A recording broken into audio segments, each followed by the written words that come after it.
Olá pessoal, muitas vezes acompanhamos casos de bebês que adquirem alguns problemas ainda no útero da mãe.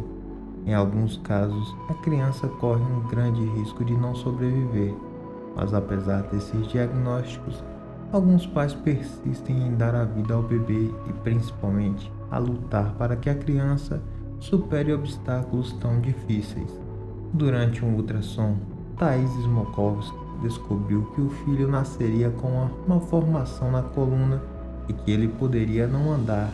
Assustada, ela ouviu da médica duas opções: fazer a cirurgia com o bebê ainda no útero ou depois do nascimento.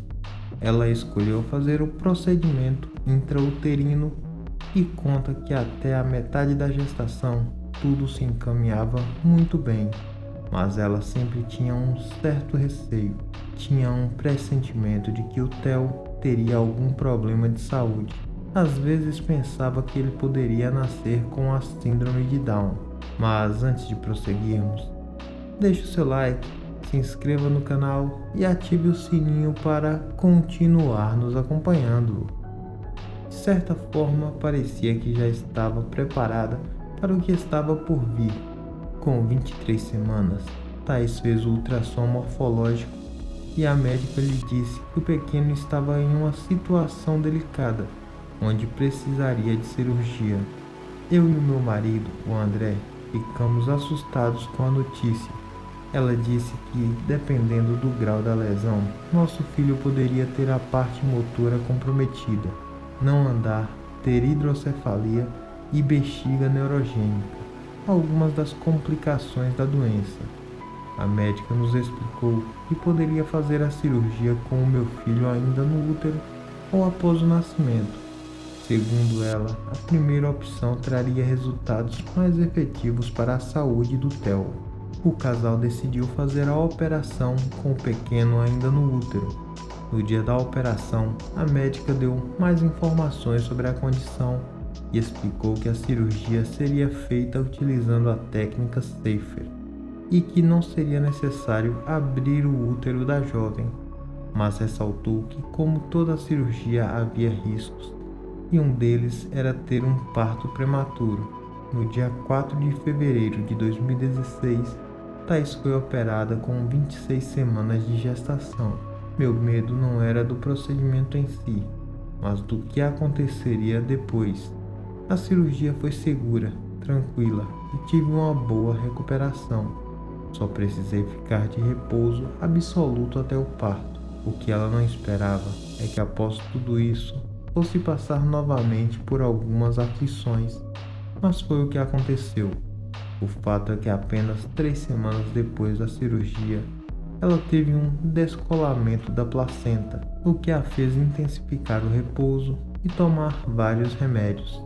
Semanalmente, Thais fazia ultrassom para acompanhar a evolução do menino e principalmente para saber se a coluna tinha fechado e se ele tinha movimento nas pernas. Estava tudo dentro do esperado, mas com 32 semanas, ela foi para o hospital com princípio de parto prematuro.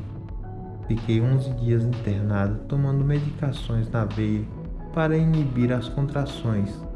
Consegui segurar a gestação por mais 4 semanas e na 36ª semana minha bolsa rompeu. Fui encaminhada para a cesárea e o Theo nasceu no dia 6 de maio de 2016.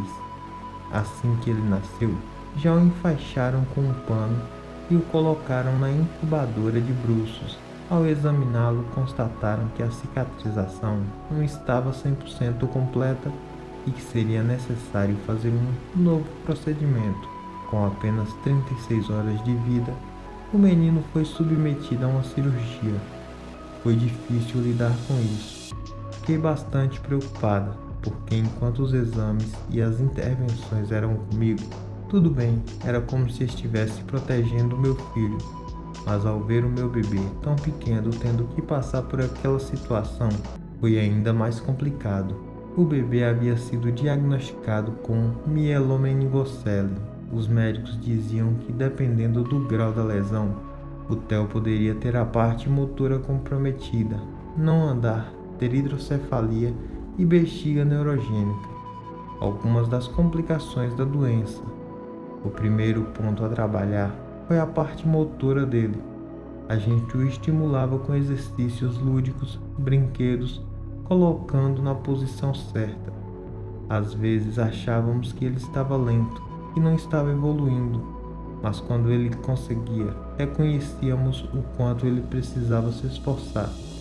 Apesar de vivenciar uma gestação tão difícil e delicada, Thais contou que nunca pensou em desistir do filho e que, além de todos os desafios que teve que enfrentar, não pensaria duas vezes caso tivesse que viver tudo aquilo novamente. Afinal, o filho chegou para trazer ensinamentos e mostrar ainda mais sobre coragem e persistência. E então, gostaram do vídeo de hoje? Recomendem o canal para os amigos e venham ver essas e muitas outras histórias aqui conosco no Extraordinário. Muito obrigado pela atenção de vocês e até logo!